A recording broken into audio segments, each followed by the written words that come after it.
Welcome back to Ben's Trains. This is going to be an update for the end of September here, 2024. Not a lot's been going on in the train room on account that on September 6th, my wife and I welcomed a beautiful baby girl named Zoe into the world, and Model Trains has taken a back seat for a little while. But today, we are here at, don't know if you guys can see it, but that's Shoreline Slots at Kawartha Downs, and they're having the first annual train show here. So I don't live too far away from here, so I figured, what the heck, I'll pop down and see what it's all about. And yeah, we'll go from there. All right, guys, so stay tuned. I've worked on a tiny bit of trains. I'll give you a short layout update, and let's just see what the show has to offer today, and we'll go from there. All right, guys, talk to you soon. Bye. Okay then, everybody, welcome back. It's the day after the first annual Kawartha train show at Kawartha Downs. It was a cozy event, I will say. Just a note to the organizers, nothing against you at all, but was not very friendly for people with mobile challenges. There were a couple steps and lots of short ramps, and but yeah, I mean, other than that, everything was fine.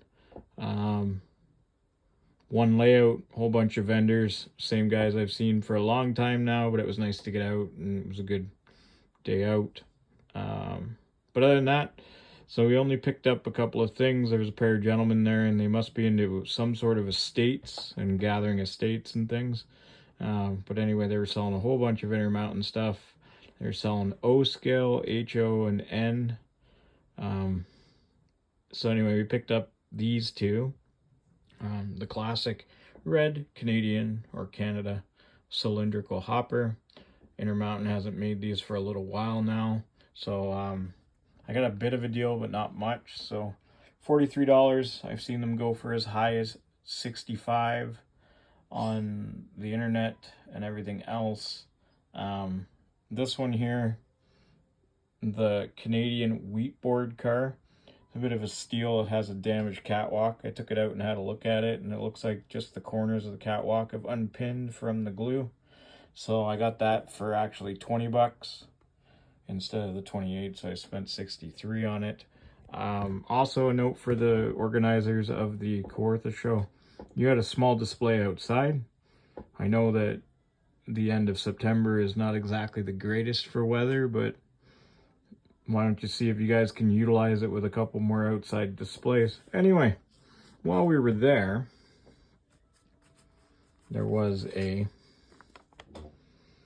couple, or anyway, a couple of people, and they were from Precision Model Railroad. Looked like they were doing T-track modules, and they had a display of a helix and N scale. I'll have to check out their website and see what else they have and what else they offer, but I mean, at least they're doing something for the hobby.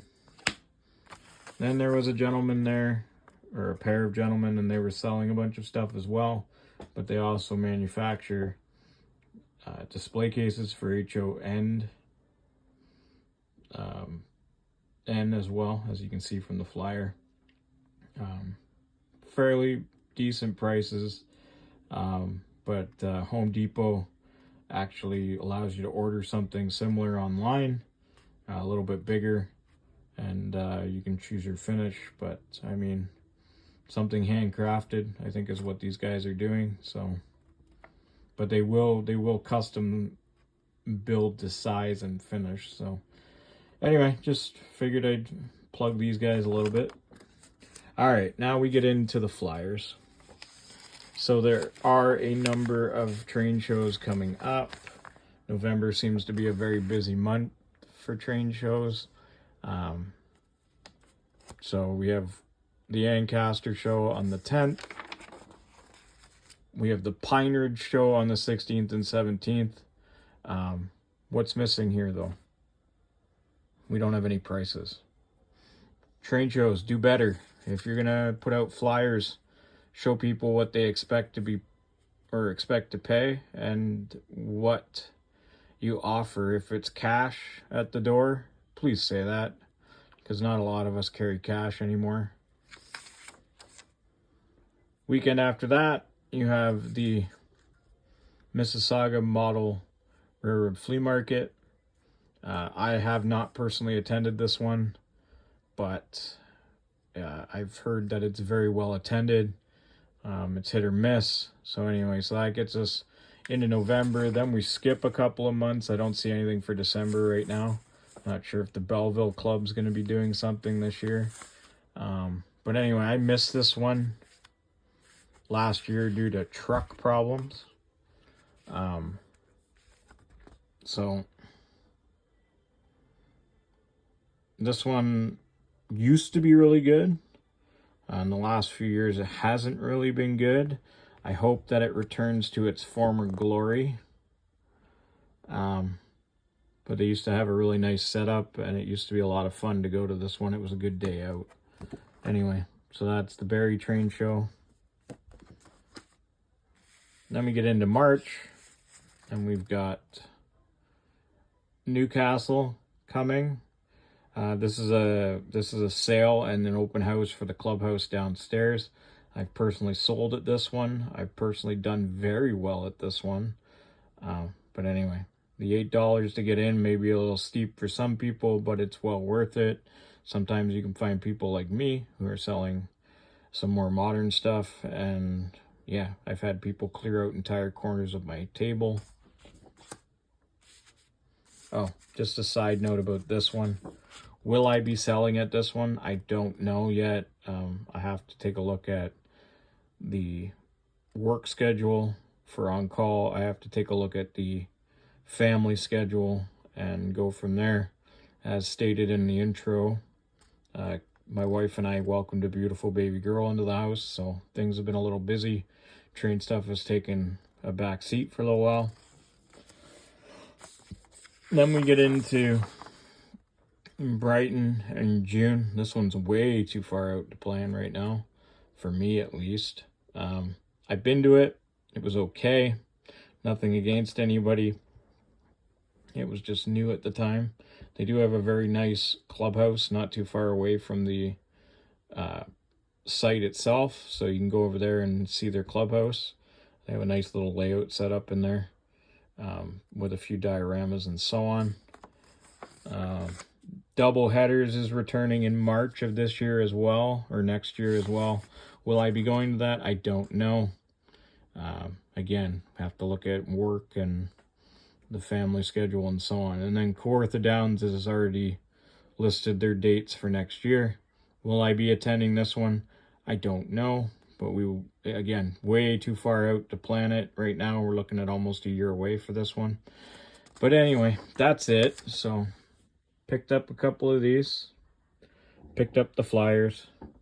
And that's about it. So, always working on something for the channel.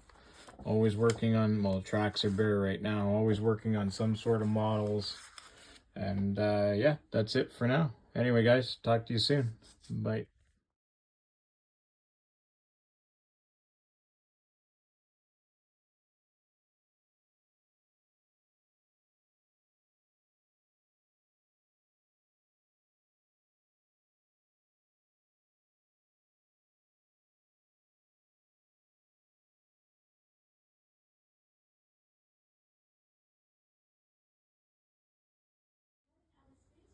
All right, guys, welcome back to the basement. So once again, we've changed this again. So this is the lift out bridge that goes right here on the bottom. The double crossover didn't work, so I've gone back to a single crossover, which will work just fine. And yeah, so other than that, let's turn around here to the helix. So as you can see, I'm starting to cut out the wood on the outside. So for now, it's being held up from the inside, and we are going to be adding threaded rod. As you can see back there, it slopes down. I need to be able to raise the height of the individual sections on their own. And the best way I've found to do that is threaded rod. And yeah, we'll go from there. All right, guys, have a wonderful day. Bye-bye.